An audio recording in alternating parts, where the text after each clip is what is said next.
now I would like to welcome to the stage Marissa Mayer and Michael Arrington with that transition. And so welcome, Marissa. I'm thrilled that you made it. You're very rare in Europe, so thank you very much for joining us today. Be careful with the wires. Hey, help me welcome Marissa. And Michael Arrington. Hello, Michael. How are you? Yeah, sure, please. So the floor is yours. I guess here's a mic for you. How long do Welcome. we have? You have... Hour? Yeah, 2 hours. Okay, 2 hours. Welcome. Will there be enough food for everyone today at lunch? I was just... will there be enough food for everyone today at lunch? There will be... Right, well, maybe I should stay. There will be more food. Yes. Did you have any other question for me? How many people have an internet connection in the audience today? That's 3 times as many as yesterday. That's great. You don't want me to go down. You don't want me to. No, do you want me to talk keep about going. I mean, I thought we would talk with Marissa, but we can, Then I won't mention the fact that you're wearing a velvet jacket either. I don't manage this, per se. This is Geraldine, who is. So there should be more food. I like you so much, Michael. You're a real friend. So food, yeah. Anything else, Mike? No, jacket? No. Let's talk to Marissa. Are you staying on stage? Are you going to participate? I don't know. It's up to you. Well, it's up to Marissa, really. By all means. All right. Okay, great. Except I have spoken to Marissa, and I know what I'm not allowed to ask, and you don't know that, so. Keep going. Okay, I think we have half an hour, 45 minutes. Okay, so we are going to take as much time at the end as we can to let you ask questions directly to Marissa. So prepare them, and I'll handle the questions. What you're doing is you're having people line up, or okay, you'll handle that. Yeah, I think the best is to have people lining up in the center, if you don't mind, for questions. Just now, right? Not now, but a little later. Okay, great. Well, Marissa, let's jump right in and talk about some of the announcements that you're making today. One of which you wrote a blog post this morning. I don't know how you did that. It was sort of in the middle of the night. Why don't we talk about that first with Zeitgeist and how you're expanding that to 30 countries and what you're doing with that? Sure. Well, what we're announcing today is our global Zeitgeist for 2008. So at the end of each year, we look back and do a retrospective based on all of the searches and activities we've seen on our site. And so we released that this morning. It includes all the top fastest rising search terms that we've seen in 2008. So which queries did we see that were new in 2008? Which ones grew the most year over year? And obviously there were a lot of queries worldwide for the US election, Sarah Palin, Obama. We saw a lot of events like the Olympics, as well as Euro 2008.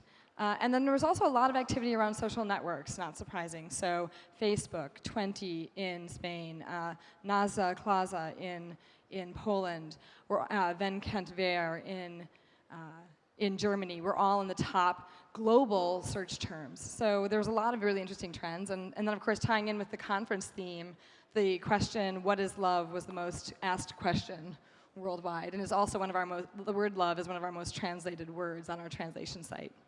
Huh. Is that all you have to add? Yeah, Okay. I'm here to help, for the Q&A. So I will say hi each time. Keep going. You broke it out by 30 countries. Have you ever done that before and I just didn't notice, or? This is the first time that we've broken it out over 30 countries, and it's really interesting to see some of the trends on a local level. It's a lot of times, the global trends are always interesting, but when you start looking at time-based trends or country-based trends, that's when things get really interesting. Where did Britney Spears end up this year on the US list? Was it number 1? So Britney, of course, has always had a lot of searches. So when we do a contrast between 2007 and 2008, she's been searched for a lot in 2007. She still was searched for a lot in 2008, but it wasn't a market change.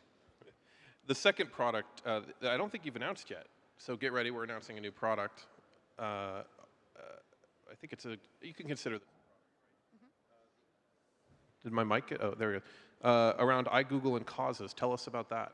Yeah. So later today, we'll be announcing on the Google blog iGoogle themes for causes. So for the past 2 quarters, we've been reaching out to artists and designers and having them develop themes for iGoogle. So you can see great artwork on iGoogle. And now in the spirit of holiday giving, we have worked with nonprofit charitable organizations, the World Wildlife Fund, Heifer International, Save the Children, and we're taking photography of the amazing work they do, turning it into themes on iGoogle. So you can see those themes on iGoogle, and we also have a Donate Now link and an easy way to share with family and friends.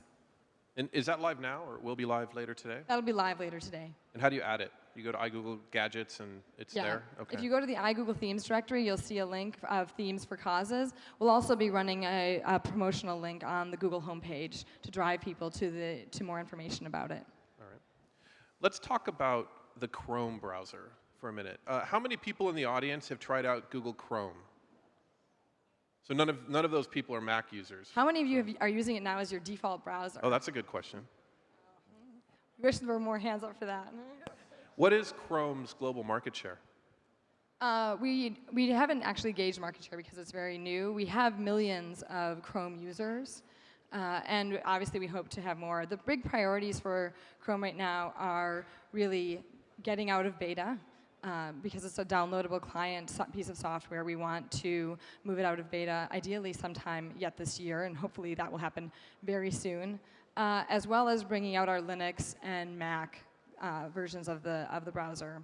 And then, of course, there's always new features. So we're really focused on taking that Chrome technology, polishing it up, making it even more of a world-class application than it already is, and just seeing what type of market share that captures. Well, you talk about taking it out of beta, and I mean, anybody that looks at Gmail sees that Gmail is still in beta, and it was launched in 2004, I think. Why is it important to take Chrome out of beta so quickly after launching it? I'm glad you asked that, because I think this is something that is often misunderstood about Google. At Google, we really have two different types of betas. We have client software betas, where there's a really stringent definition around the beta on an industry level. When something's downloaded and installed on your computer and it's marked as beta, it basically means it's new, you're still getting the bugs out. In terms of distribution, being able to make OEM distribution deals, a lot of OEMs will not distribute beta software because they don't want to harm people's computers. So while something's in beta and it's client software, it's important to run a rigorous but finite beta period of somewhere on the order of 8 to 12 weeks. And we're getting to the end of that now with Chrome.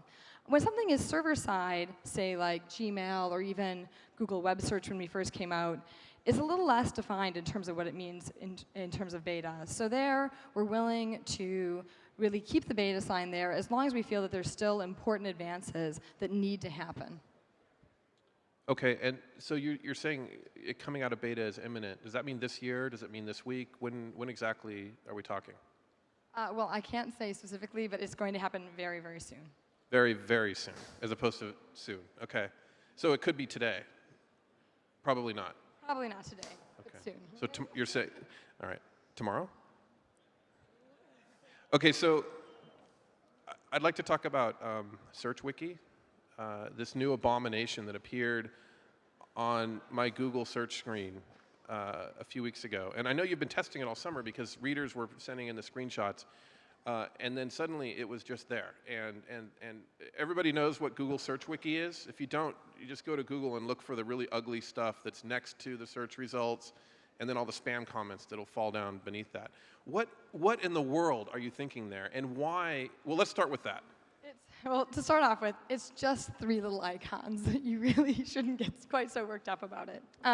You'll see it if you are logged into Google. So if you're doing signed-in searches on Google, you'll see 3 small icons that have appeared on the page next to each result. One allows you to take that result and float it all the way to the top of the search. Another allows you to delete it. It literally blows up. It's animated and blows it up. And the final one allows you to add a note to yourself. And you can actually, when you go back and you do that search again, you'll see those edits. They're persistent. You can also go and look at all of the edits done in SearchWiki. So why do we do this in terms of search? 1, we think that search needs to be more dynamic, and 2, it also needs to be more personalized to our individual users. And SearchWiki was a great way for us to experiment with both of those factors in a way that I think makes sense. So interestingly, until now, search has not been very stateful.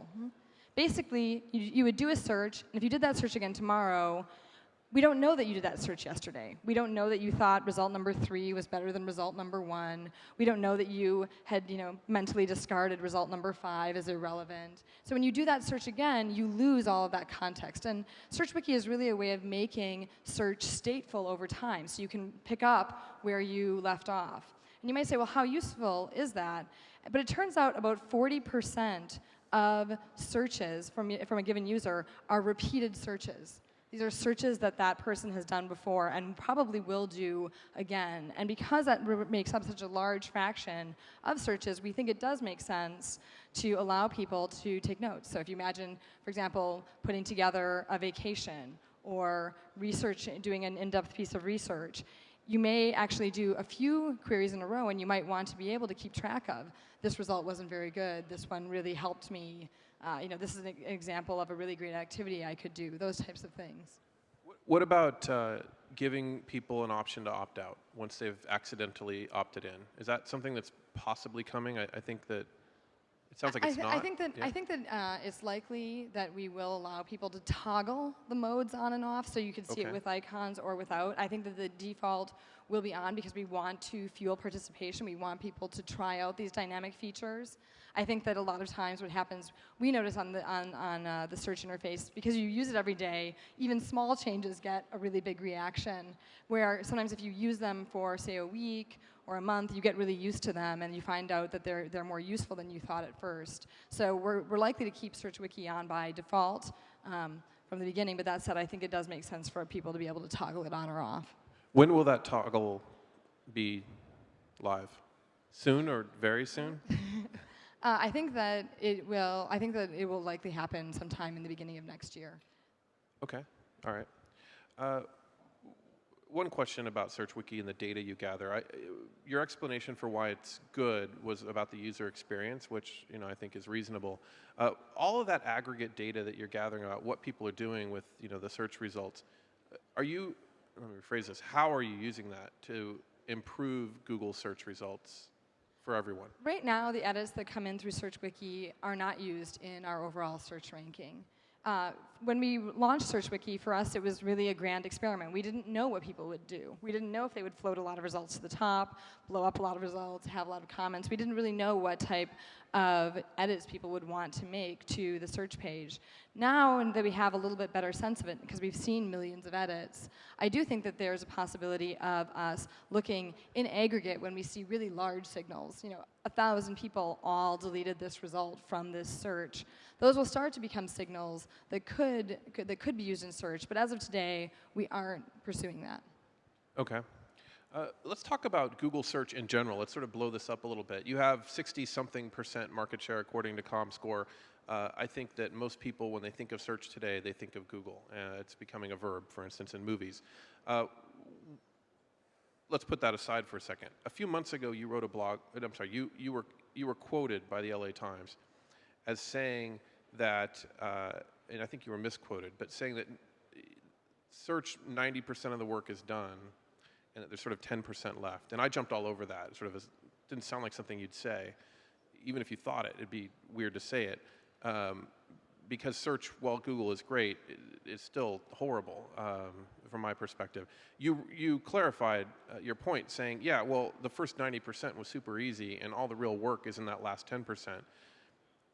Well, it wasn't super easy, but okay. It was easier. It took 10 years, yeah. So putting this together into a question, you have a lot of hard work ahead of you. You already dominate search. You may not like that word, but from my perspective, you do. What are you going to do next to take search to the next level? And is there a point where you almost have too much market share and you've done too much? Sometimes people excel when they have more competition than Google has. So what's the future of search, I guess, is what I'm asking. We definitely think that competition is good, and it really benefits the users. And so we really want to make sure that there is healthy competition in search. And I think that one reason search has made the advances it's made in the past 10 years is because of competition. That said, when I made my 90-10 comment, it was in reference to an 80-20 problem. So we all know about 80-20 problems, where the 80% solution is 20% of the time that you need to do. My point was that search is even worse, because it takes about 10% of the effort to get 90% of the way there, and then 90% for that last 10% of the solution. So we have the basics. We are able to search almost all of the content on the web. And we have a pretty good ranking algorithm. But that said, we know there's a lot of ways that search should evolve. So how? Well, one way we believe is through modes. How often can you search, and where can you do searches from? Right now, you usually have to use your laptop, and you type in keywords into a search box. What if we made it much easier for you to search from your phone? What if we made it much easier to search from your car? What if you could search by voice? What if you weren't constrained to keywords, but you could type in concepts or type in questions? What if you could ask questions by voice? All of those are things that we think are really interesting and likely to help push search forward.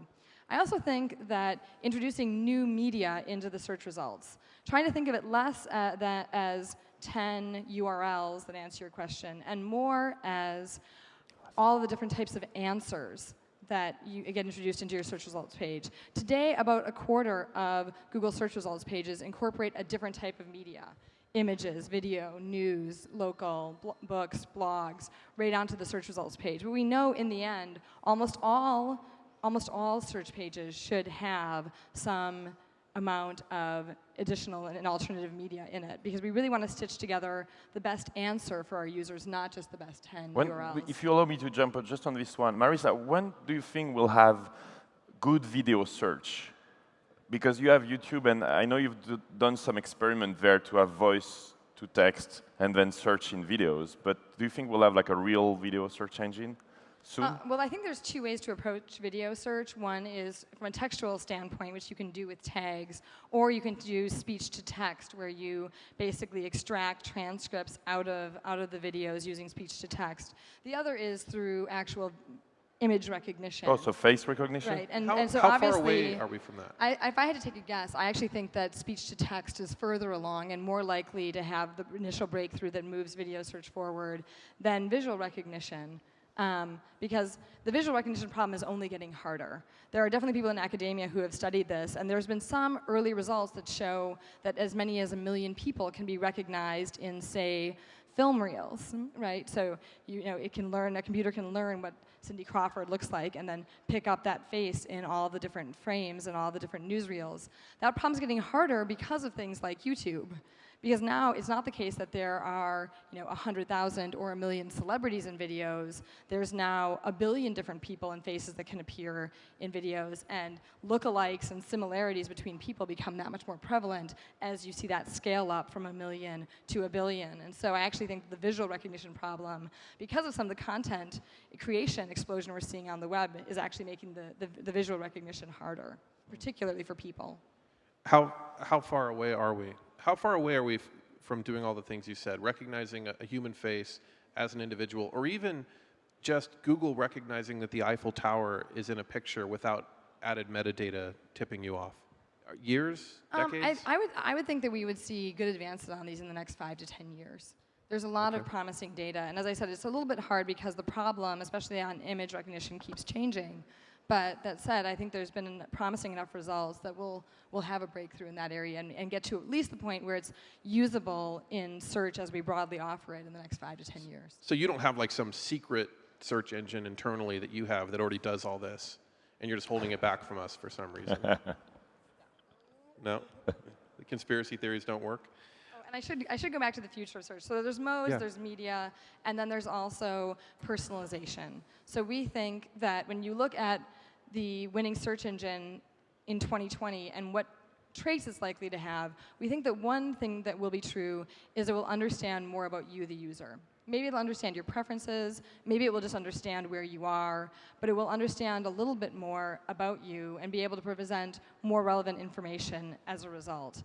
And so I think that's something that we've already begun experimenting with personalized search. Using also data from like other people and me? Like you could use what's in there about yourself and then it could be a little scary too, right? Well, so one thing we should note is we're very careful about user privacy, and we always are very transparent about the data that we're using and give users choice. But in personalized search today, we've been looking at a lot of different elements. One is geography. It turns out another is the last query that you just did. That is one of the best ways to personalize your search, because if we know what query you just did, what results you clicked on, and which ones you discarded, we can actually do a better job adapting the next query set, the next result set that you see. So it's interesting, we don't know what the big signals will be that will fuel personalized search, but we are willing to posit that in the future, personalized search will be one of the traits of the leading search engines.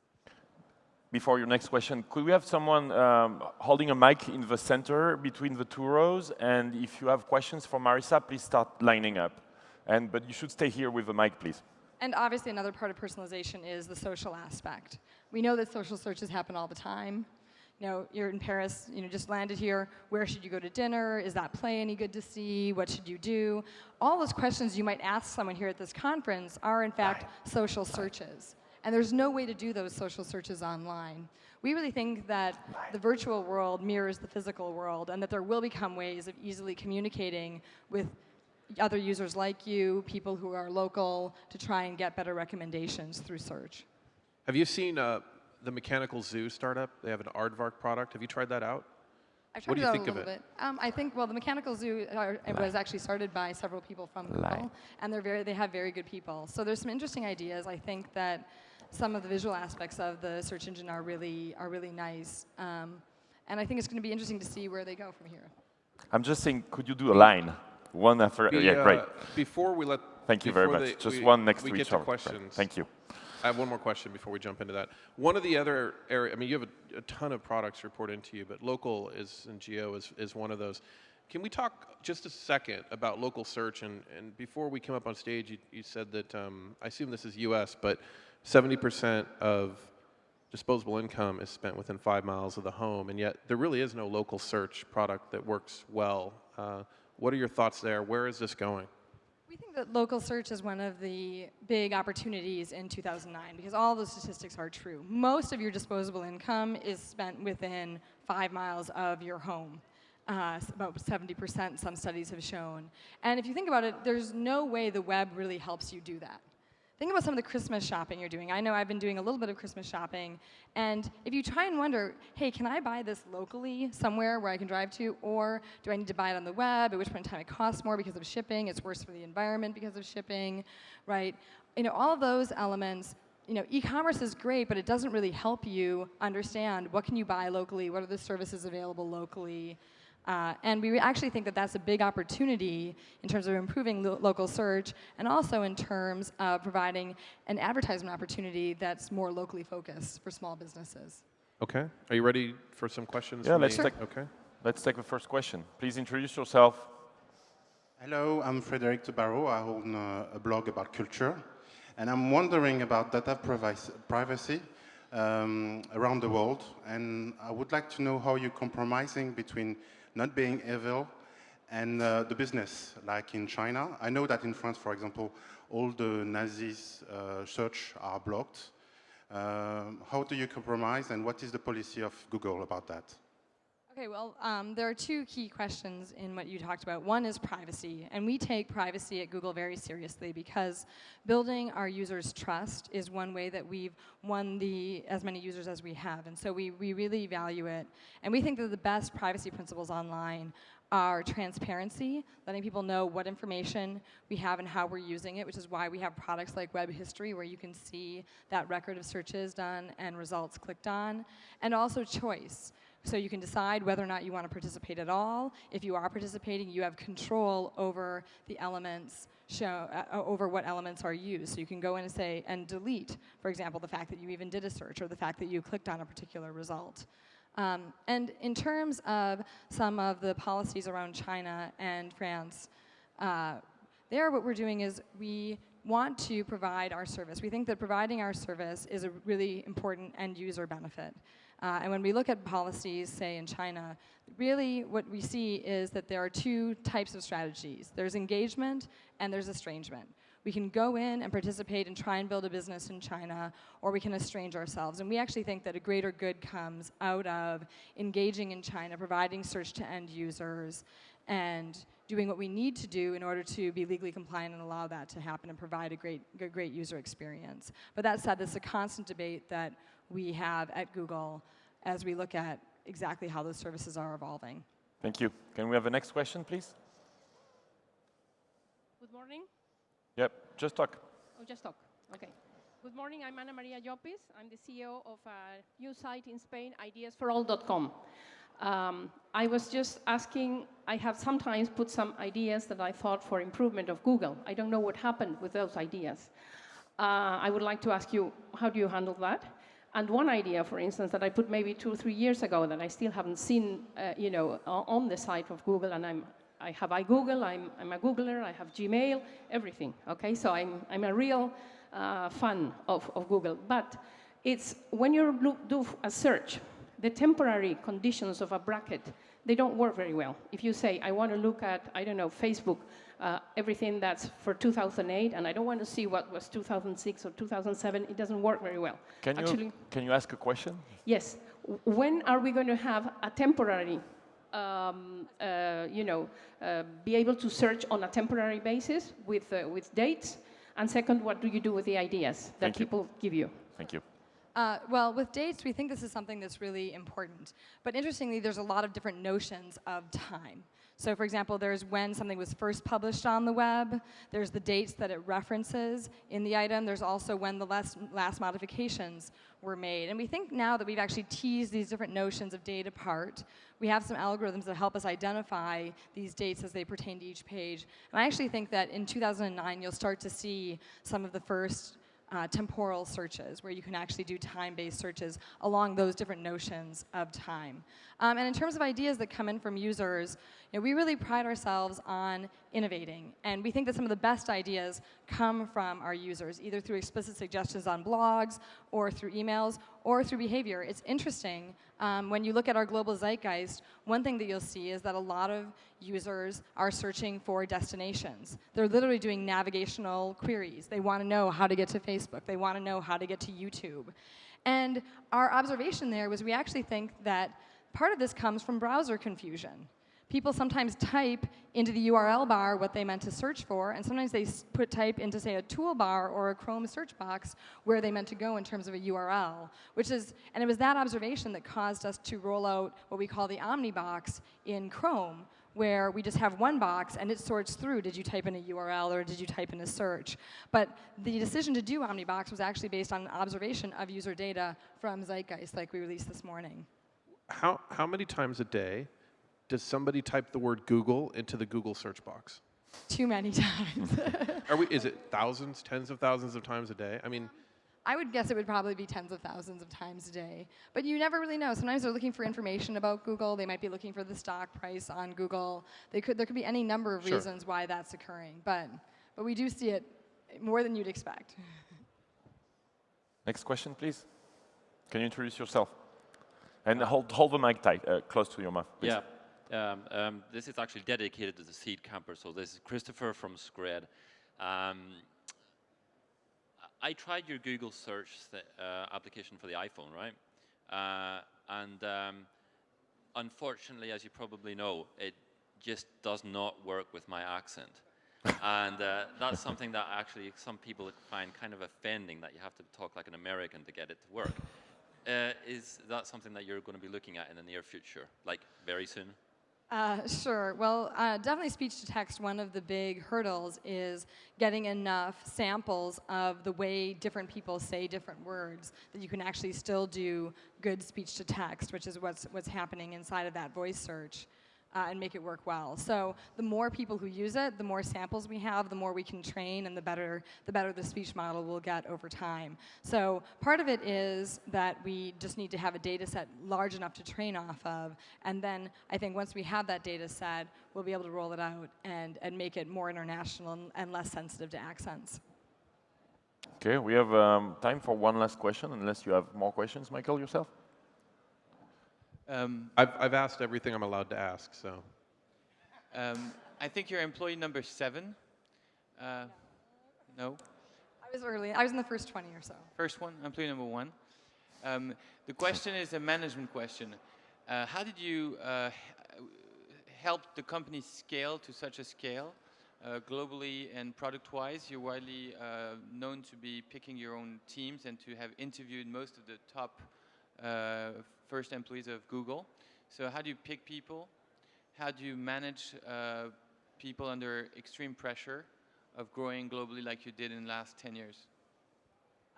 Well, I guess I have a lot of different thoughts on that. In terms of how do you pick people, it was interesting. In the very early days of Google, one of our HR people, Stacy, was given the impossible task of doing an interview training for all of Google. But of course, there were lawyers there, HR professionals, facilities people, engineers, all kinds of different people there. And she had to do a general interview training that worked for all of us. And she got this great paper that basically talked about what traits you should look for in people. And there were two basic traits. Smart gets things done. And I think that when you're thinking about how to start a business or how to grow something or how to scale things, that's really what you're looking for. You don't want someone who's smart but doesn't get things done. That's obviously bad. You don't want people who get things done but aren't very smart because they do the wrong things. But we're really looking for people who have a lot of fire and passion around innovation, around change in the world, and we think are really smart and able to execute on those ideas. And in terms of other scale, I think that part of what happened with Google in terms of scale was it just became really popular. It really just started breaking down international barriers. I still remember in early 2000 being in Switzerland. And I'd gotten used to seeing the Google logo every day because I was always programming on the homepage and the result page. I walked through an internet cafe and saw it there. Right, someone was just using it, and I remember just being kind of stunned. Like, I realized at first I didn't notice it, and then I went back and thought, wait, that's not supposed to be here. Here's this website that I was building with my friends, like, halfway around the world, and here it is. And when you have a really great idea and a really good technology, it just begins to catch on. So the scale was really something that was thrust upon us by the user adoption. But that said, we did have smart ways of thinking about how to scale. And one was trying to adopt practices that we knew would scale. Right, so when you're thinking about, what types of things should you do in terms of technology, can the data center design that you have be replicated to Europe, to Asia, to some of these other places? Can your data policies be internationalized well or not? And those types of attention to detail and making sure that these items are scalable from the beginning go a long way in terms of reducing friction and allowing you to, do things like rolling out Google Chrome in 40 languages on the first day. We were able to do that because the technology was built from the beginning with an eye towards internationalization, towards scale. We have no time for more questions because we have Joey Ito, CEO of Creative Commons, just next before we break. And so Michael will just ask the last question. Sorry. No, I was just going to say, I actually just want to say that. I hope I see everyone tonight at the TechCrunch party. And Marissa, will I see you there? Yeah, absolutely. Yeah? Okay, great. And you'll be signing autographs? Oh, we'd love that. And thanks very much for doing this. It was great of you to fly out to Europe for it. Yeah, and Marissa, I'd like to also thank you for LeWeb'. You're making this happen. So we hope you'll come back. Well, it's a great conference. We're really happy to be here. And thank you so much, Marissa.